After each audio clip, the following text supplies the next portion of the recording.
Hello everyone, how have you been? እሺ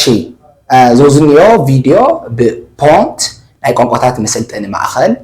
ዝተዳለወ እዩ ማለት እዩ። ሶ ከምዚ ዓይነት ትምህርታዊ ቪድዮ ንልደልዩ ሰባት ሼር ምግባር ባዕልኩም ላይክ ሳብስክራይብ ምግባር ኣይትረስዑ ማለት እዩ። ብጣዕሚ ተኸታተልቲ ትምህርትታት ናሃብና ፀኒሕና ኢና ንመፃኢ እውን ደስ ዝብሉ እንግሊሽኻ ልልውጡ ለመሓይሹ ትምህርትታት ማሃብና ንቐፅል ኢና ማለት እዩ። ሶ ኩሉ ሻዕ ቼክ ጎርዎ ቪዲዮ ትምህርቲ ንሰድድ ተለና ተኸታተልዎ እንግሊሽኩም ኣመሓይሹ እንግሊሽኩም ኣማዕብሉ ጎብዙ ማለት እዩ። እሺ ሎማዓንቲ ብዛዕባ ክሎዝ ልብል ኢና ክንመሃር ማለት እዩ። ክሎዝ እንታይ ማለት እዩ? እወ ትኽክል ክዳን ማለት እዩ። ክሎዝ ሚንስ ክዳን ማለት ኢና ብዛዕባ ክዳን ሎማዓንቲ ክንፈልጦ ዝግበአና ኩሉ ነገር ክንርኢና ማለት እዩ። ንዓንተ ከም ዝደልኽዎ ላይክ ምግባር ሳብስክራይብ ምግባር ሼር ምግባር እንታይ ዓይነት ትምህርትታት ክንወኩም ሃም ዘለና ክመሓይሽ ዝግብኦ ነገር ክውስኹ ዝግብኦ ነገር እንደገና ኣብ ኮሜንት ምፅሓፍ ከይትርስዑ ማለት እዩ።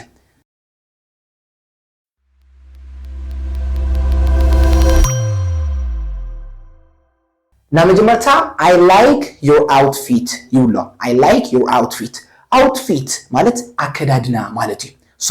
ብጠቕላላ I like your outfit ማለት ኣከዳድናኻ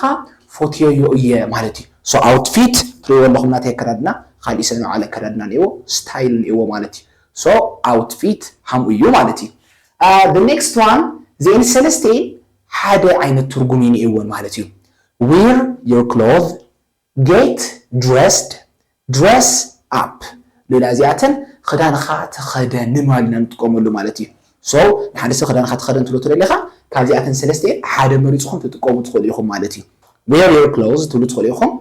get dressed تلو تدخليهم dress up لا تلو تدخليهم مالتي እሺ ሕዚ maybe ነው አልኩም ጥያቄ ለለኹም ጥያቄ ሲ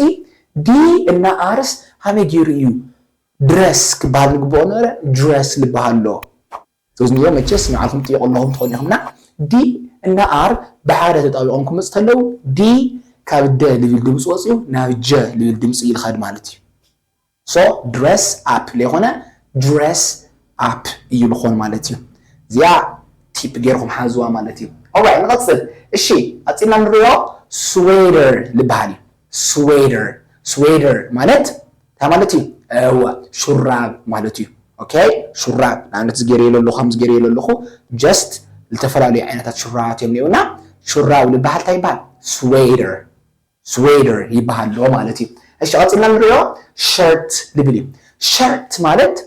ሸሚዝ ማለት እዩ ሶ ሸርት ማለት እዩ ሸሚዝ እወ እና ስሊቭ አጽና ንሪዮ ስሊቭ ልብል እዩ ስሊቭ ማለት እጅጋ ልባሃል ማለት እዩ ዝና ኢድኻ ፓርት ዝና ኢድኻ ከቨር ልገብር ኢድኻ ልሽፍነልኻ ፓርት ስሊቭ ይባሃሎ ማለት እዩ እና ሕዚ ካብዚያ ክሳብዚያ ትሪእዎ ኣለኹም እዚኣ ማለት እዩ ስሊቭ ይባሃል ማለት እዩ እሺ ስሊቭለስ ማለት ዝናው ዘሎ እጅጋ ዘይብሉ ክዳን ማለት እዩ ንኣብነት ሃም ቲሸርት ልበለ ወይ ከምዚ ካልኦት ዓይነታት ክዳውንቲ እኒአው ናይ ኢድ ፓርት ዘይብሎ ማለት እዩ እሳቶም ሃሞም ዓይነት ክዳውንቲ sleeveless ይባሃሉ ማለት እዩ alright نقصد roll your sleeve አጽና ንሪኦ roll your sleeve ልብል እዩ ማለት እዩ እሺ roll your sleeve ማለት ዝና ኢድኻ ዘርጋሕዮ ማለት እዩ ንኣብነት ከምዚ ገይረ ተሰብሲበ ያነ ናይ ኢድኻ ዘርጋሕዮ ትብሉ ተደሊኹም roll your sleeve ትብሉ ኣለኹም ማለት እዩ alright cool እሺ አጽና ንሪኦ button ልብል እዩ alright button button የሆነ ትንበብ ባደን ያትንበብ ዝያለ ሜቢ ነው አልኩም ተጥይቁ ለኹም ትኾን ትኽእሉኹም ቲ ልነበረስ ሃመጊሩ ይደ ልንበብሎ ልብል ጥያቄ አውሽተኹም ክህል ይኽእል ናይዚ መልስ እንደገና ታዩ ቲ ኣሞንጎ ክልተ መናብቲ ወይ ድማ ቫውል ልባሃል ተመጽዩ በቃ ደ ናብ ምዃን ፀባይ እኒአዎ ማለት እዩ ሶ ብዚ ዩ መጽንዮ አውዚ ኦንዮ ሶ ባደን ኢና ንብሎ ባተን ይኾነ ማለት እዩ እሺ ባደን ማለት ሞልጎም ማለት እዩ እወ ሞልጎም ባደን እንታይ ማለት እዩ ሞልጎም እሺ ባደን ዮር ባደን ማለት እንታይ ማለት እዩ ሞልጎምኻ ልጎሞ ማለት እዩ ባደን ዮር ሸርት አፕ እሺ ሸርት እንታይ ማለት እዩ ናይ ነርና ሸሚዝ ወራ ሶ ባደን ዮር ሸርት አፕ ማለት ሸሚዝኻ ልጎሞ እዩ alright ዘውዝለላ ድሕሪ ሸርት ትመጽእ አፕ ትኾን ተላ ልጎሞ ትኾን ላ ማለት እዩ እሺ button your shirt down button your shirt down ማለት ነግና ሞልጎምኻ ፍትሐዮ ማለት እዩ ሸሚዝኻ ሞልጎም ፍትሐዮ so up ኮንቶሎ ልጎሙ ይኾንሎ down ኮንቶሎ ነግና ፍትሐዮ ይኾንሎ ማለት እዩ እሺ ቀጥልና ንሪኦ ታይ ልብል እዩ ማለት እዩ ታይ ክልተ ትርጉም እኒአዎ ቀዳማይ ትርጉሙ ምእሳር ማለት እዩ ዝኾነ ነገር ተዓስር ተለኻ ታይ እዩ ልበሃል ማለት እዩ ኣነ ታይ your shoes ተልኻ ጫማኻ እሰሮ ንማለት ኣክሊ ካልኣይ ትርጉሙ ናይ ታይ እንደገና ካራባታ ማለት እዩ so tie your tie ቀጽላ ለላ tie your tie ትብላ tie your tie ማለት ካራባታኻ እሰሮ ማለት እዩ ካራባታኻ እሰሮ tie your tie እሺ ቀጽልና ንሪኦ ብዛዕባ ስረ ልምልከት እዩ ዝና መጀመርታ step into your paints ይብሎ step into your paints እሺ paints ማለት ስረ ማለት እዩ right paints ማለት ስረ ማለት ኢና step into your paints ማለት ስረኻ ግበር ማለት እዩ right ስረኻ ግበር ማለት አይነ step into your paints cool ቀጥልና ንሪኦ pull your paints up ልብሊ pull your paints up ተማለቲ ስረኻ ሓፉ ብሎ ማለት እዩ right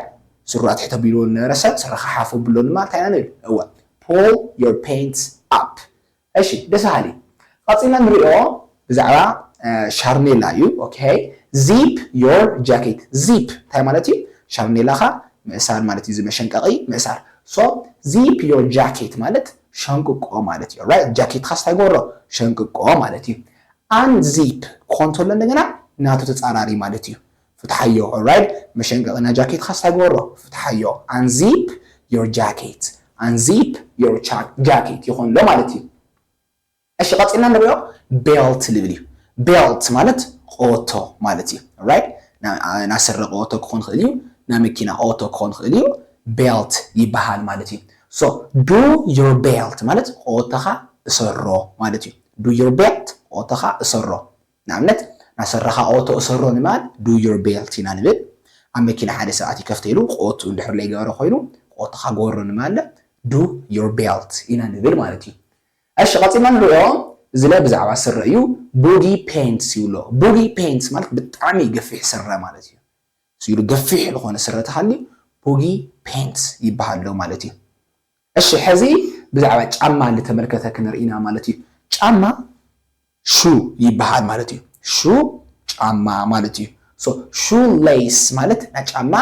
መእሰሪ ማለት እዩ shoe lace ናይ ጫማ መእሰሪ ማለት እዩ lazy man shoe ተልና እንደገና lazy man shoe ተልና መእሰር ለይብሉ ጫማ መእሰር ለይብሉ ጫማ ታይ ይበሃል lazy man shoe እወ እሺ ቀጥልና ንሪኦ እንደገና ብዛዕባ ካልሲ ልተመልከተ እዩ put your sack on ተልና ካልስኻ ግወሮ ንማሊ put your sack on ካልስኻ ግወሮ put your sack off ተልና እንደገና ካልስኻ ኣውፃዮ ማለት እዩ so on ወይ ድማ off ዚኣተን ስዊች ናገርኩም ናገማጥልኩም ብደንቢ ትጥቀምሉ ትኽእሉ ኢኹም ማለት እዩ ካልስኻ ግወሮ ንማል put your sack on ካልስኻ ኣውፃዮ ንማል እንደገና put your sack off ማለት እዩ ጽቡቅ ዝና መጨረሻ ንሪኦ እንደገና your shoes stinks ልብል እዩ your shoes stinks ታይ ማለት እዚ እወ ጫማኻስ ይጨንሎ ማለት እዩ right so ሓደ ሰብ ጫሙ እንድሕር ንጨን ኮይኑ ጫማኻ ይጨንሎ ንማል your shoe stinks ኢና ንብል ማለት እዩ your shoe stinks እሺ so ብዛዕባ ክሎቭ ልነበረና ትምህርቲ ኢና ለማዓንቲ እዚ ይመስል ነይሩ ብዙሓም ተምሃርኩም ልጠቕመኩም ትምህርቲ ሃም ረኸብኩም ተስፋ ይገብር ማለት እዩ ኣብ መጨረሻ ሓንቲ ጥያቄ ንኣትኒ ክዳንኻ ተገምጢሉ ክትብሎ ሓደ ሰብ እንታይ ኢኻ ትብሎ ክዳንኻ ተገምጢሉ ንማል ማለት እዩ እሺ መልሲ ከይትርስዑኩም ኣብ ኮመንት ጽሑፍ ርኢኹም ማለት እዩ ከምዚ ንኣተለና እንጅምር ተለና ነገርኩም እንደገና ተኸታተልቲ ትምህርትታት ንህብ ኢና ማለት እዩ እና እንግሊሽ ብትኽክል እንግሊሹ ከማዕብል ክጉብዝ ልደለየሲ ብዝንሕና ብፖንት ኦንላይን ለሰን ኢልና ንሰደለና ቪድዮታት ማለት እዩ ብጣዕሚ ኤሰንሻል ጠቃሚ እዩ ማለት እዩ እና ሃሙ ዓይነት ኮርስ ልደልዩ ኣብ እንግሊሽም ሲ ብደንቢ ክሰርሑ ልደልዩ ክጉብዙ ልደልዩ ዲፕ ብዙሕ ፍልጠት ብዛዕባ እንግሊሽ ክህልዮም ልደልዩ ሰባት ተሃልዮም ዞዝኒኦ ቻናል ዴዲኬት ክገብርዎም ኢኹም ጋብዝዎም ኢኹም ኣትዮም ሳብስክራይብ ክገብሩ ላይክ ሼር ክገብሩ ብደንቢ ሓበሬታና ኣመሓላልፉልና ማለት እዩ እና thank you all for your support subscribe لجوركم like لجوركم زوزنية مرتات بدنبي تكاتلوا لكم ساعات أصلوا لي كلكم دلي thanks